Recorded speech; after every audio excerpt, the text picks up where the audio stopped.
ఏమ్మా మెర్లి, అబ్బాయి నచ్చాడా? ఏంది పెద్దాయనా? ఆ? ఏందా ప్రశ్న? ఆ అమ్మాయి వచ్చి నిలబడ్డ స్టైల్ చూస్తుంటే తెలియట్లా అబ్బాయి నచ్చాడని.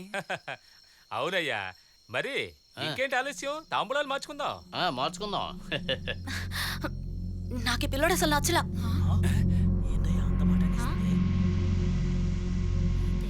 మెర్లి, నీకేమైనా పిచ్చి పట్టిందయ్యిందే? ఇష్టం లేకపోతే నిన్న మీ నాన్నతో చెప్పడొచ్చుగా. మరెందుకు కొత్త సీర సింగారించుకుని నిలబడ్డావు? నిన్నే నేను ఈ మాట చెప్పుంటే మా నాన్నను కొట్టి పెద్ద గొడవయ్యి పెళ్లి సూపులు ఆగిపోయి ఉండేవి. కొన్నాళ్ళ తర్వాత తప్పకుండా నన్ను చూసుకోవడానికి ఇంకొకడు వస్తాడు. ఇకపై ఇట్ట పెళ్లి సూపులని మళ్ళీ పెట్టకూడదని ఊరోళ్ళందరికీ తెలియడం కోసమే ఇప్పుడిట్ట కొత్త సీర సింగారించుకుని నిలబడ్డాను. అంటే పెళ్లి చేసుకోకుండా మటంలో చేరతావేందే? నే పోయి మటన్లో ఎందుకు చేరతాను? ఏంది నువ్వు? నేను కళ్ళెట్టి పడుతున్నా. నిన్ను కొట్టానంటే ముఖం వద్దాగు.